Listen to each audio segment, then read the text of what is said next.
اللہ کے نام سے شروع جو بڑا مہربان نہایت رحم کرنے والا ہے۔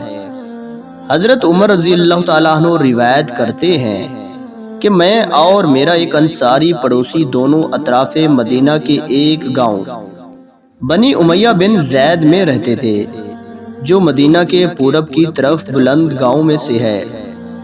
ہم دونوں باری باری نبی کریم صلی اللہ علیہ وآلہ وسلم کی خدمت شریف میں حاضر ہوا کرتے تھے۔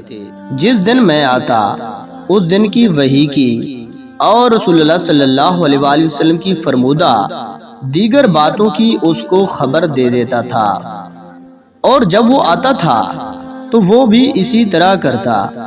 تو ایک دن وہ میرا انصاری ساتھی اپنی باری کے روز حاضر خدمت ہوا۔ جب واپس آیا تو اس نے میرا دروازہ بہت زور سے کھٹکھٹایا اور میرے بارے میں پوچھا کہ کیا عمر یہاں ہے۔ میں گھبرا کر اس کے پاس آیا۔ وہ کہنے لگا کہ ایک بڑا معاملہ پیش آ گیا ہے، یعنی رسول اللہ صلی اللہ علیہ وآلہ وسلم نے اپنی بیویوں کو طلاق دے دی ہے۔ پھر میں اپنی بیٹی حفصہ کے پاس گیا، وہ رو رہی تھی۔ میں نے پوچھا کیا تمہیں رسول اللہ صلی اللہ علیہ وآلہ وسلم نے طلاق دے دی ہے؟ وہ کہنے لگی میں نہیں جانتی۔